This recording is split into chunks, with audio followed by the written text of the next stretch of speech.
Welcome to the Zono Sports Show, where you know Zonos. The college football playoff is materializing right before our eyes. Vols and Bruins and Cardinals, oh my. What happened this weekend with a few games on the college football slate? Well, UCLA, they were upset by Memphis. That was an ugly game, up and down, back and forth. Both quarterbacks threw for a lot of yards, Josh Rosen and Riley Ferguson. However, Josh Rosen threw for almost 500 yards, 4 TDs, 2 picks. The interceptions were inexcusable because one was a pick six. He looked flustered all day in the pocket, Josh Rosen did against Memphis. I don't think that he's necessarily NFL ready. He's a junior. From what I saw, he's got plenty of room to grow into a much better quarterback. This was a bad game against a mediocre Memphis team, and I say mediocre because I look at their performances against Louisiana Monroe, and I want to say their last game was against, I can't think of it off the top of my head, but Memphis this year is not the Paxton Lynch Memphis. I know that Riley Ferguson was there last year. He was a good quarterback for them last year, but this is not the same Memphis team from last year. They've got Arthur Miller, who is an NFL prospect at receiver. Memphis does, but there's no excuse that Josh Rosen should be performing this way against a bad Memphis defense who really hasn't done a great job defending people all year. Florida beat Tennessee 26-20 on a Hail Mary. Now, Felipe Franks and Tyree Cleveland, they partied like crocodiles after a busted coverage by Tennessee. However, if you watch that play, why was the safety not back with his heels on the goal line of the end zone? Coaching matters in this situation. The coach has got to be there to tell the player, the defensive player, hey, safety, back up, back up. That did not happen. And, of course, this game did not go into overtime. It was won at the buzzer by Florida. So, Tennessee, they won a lot of these close games last year, but they didn't win the one on Saturday. The SEC East may be locked up. Tennessee still gets LSU at home, who looked bad on the road against Mississippi State. They got blown out 37-7, dropped 13 spots in the top 25, so they can beat teams like that. They get Georgia at home on September 30th, but I think this SEC East is in firm control of the Florida Gators. They have firm control of the SEC East. They do have to still play Georgia and Jacksonville, and they do have to still play LSU, but they get LSU at home as well, I want to say.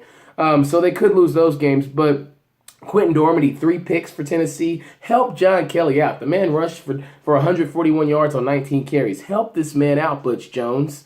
The butt whooping of the night, Clemson versus Louisville. Beat them 47-21. They wore out the Cards like dirty socks on stinky feet. I watched that game on ABC and thought to myself, Lamar Jackson cannot do this by himself.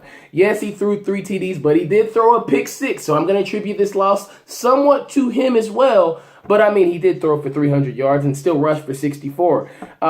Kelly Bryant grew up before our eyes. He threw for 316, 1 pass TD, 1 rushing TD on the ground, runs the ball a little better than Deshaun Watson did. He's poised to turn him into a ghost there on campus in Death Valley. The defenses were the headliner in this game. Louisville safety, Zaccheaus Cannon, I want to say Chucky Williams was out there too. He made 1 great play, but that entire secondary, you guys just looked bad, okay, Louisville?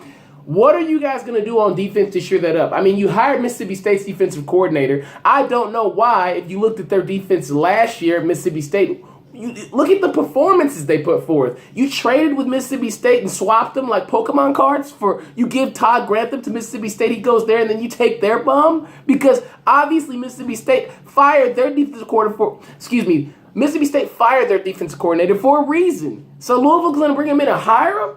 Doesn't make sense to me. And it's a reflection of what they did, because you watched that game the other night, you can see that the weak link on that entire roster is the secondary. Now, of course, Jair Alexander, an all ACC type performer back there in the secondary at safety, wasn't playing. But still, they got to play better. They have to play better. NFL-wise, the Raiders stomped out the Jets like a grease fire, 45-20. Marshawn Lynch got jiggy on the sidelines, and the Jets had a problem with it. There was a player after the game that said, hey, I didn't like the way that Marshawn was dancing on the sideline. It made me feel embarrassed, and he tried to place it in the connotation of the game. But regardless, whether he didn't like it or not, you should feel embarrassed. I wouldn't even have commented on it. I would have just said, hey, he had a good time. They were beating us, and left it at that. Yeah, if you're beating somebody in the NFL 45-20, you're in your hometown and you are beast mode and you have limited carries and you can just score in the red zone whenever you want, then I'm going to party too. I'm partying too, period, point blank. So shout out to Marshawn Lynch for winning more games with the Raiders and them being 2-0. Broncos knocked Dallas right out of their saddle. Those Cowboys lost 42-17. Trevor Siemian looked like John Elway's son. 22 of 32, 231, 4 TDs, 1 pick. I like the fact that they can actually run the speed option, not the speed option, but the spread option with him because he's a little bit mobile. He wasn't that guy at Northwestern, but I like what I see in the pros. Dak struggled. Zeke, 9 carries for 8 yards. Maybe the cord stuff's in his head. Who knows? Monday Night Football, the Lions are 2-0. Can you believe that? Thanks to the Giants. Stafford's worth the money. He proved that last night. He's not a game manager. Yeah, he only threw 400-something yards, but he had 2 TDs. And if you watch him at the line, he makes a lot of checks like Peyton Manning. So I'm curious to continue to see his evolution as an NFL quarterback. The Giants, they can't score. 13 points this season. 3 against the Cowboys, 10 last night. Odell Beckham Jr. clearly wasn't Odell, even though he says he's healthy. But they'll probably end up being 0-3 when they have to play the Eagles this weekend. So, Giants, it doesn't look good for you. 0-2 in the division, too. That's no good. NBA-wise, Kyrie was on First Take yesterday. Now, he says he was ecstatic about being a Boston Celtic, which rightfully so he should be. He gets to be the man there. But he was very vague with the crew. The interview to me was very awkward. I watched it while I was on the treadmill at work. And it's almost like every time they asked him a question about LeBron, he diverted, didn't want to answer. If I'm Kyrie and I want to end that discussion, don't want to talk about it on and on and on, I come out and just say, look, LeBron, nice guy, but he's not my taste. I want to do something else. Don't want to play with the guy anymore. That's his team. He can have it. I'm going to do my own thing. Just be a man and come out and say that. You don't like the fact that people always refer back to your dad having a say about your decisions. So be a man and just come out and say, LeBron can do his thing there. I want to go somewhere else. Be real about it. But, people can't do that. KD playing Tom Clancy on Twitter. Now, there's a story that's allegedly out there about KD responding to a tweet in third person and leading people to believe that he's got fake social media accounts out there where he's defending himself. And if he's doing this, these fake clapback accounts, KD, you are the cornball of the year right here. Because you being the NBA MVP, just won a finals, why would you care so much as to create a fake Twitter account to respond to people who are at the crib chilling, working 9 to 5s, bro? Be bigger than that, KD. Don't be that guy, Kevin Durant. It just shows that stuff gets under people's skin. Now, also in baseball, if you kept up with it, Cleveland's 22-game winning streak was broken by the Royals this past weekend. So I think they're still the hot team that'll win the World Series. Don't worry about it. Can't worry about it. Now, NCAA football this weekend, the games to watch, there's not a whole lot of key games. Game day will actually be located in Times Square in Manhattan for the first time, and I want to say they're doing this because there's really no big games this weekend. Alabama plays Vandy. Both are 3-0. Kyle Sherman's a decent quarterback. They've got the Vandy Commodores playing okay down there.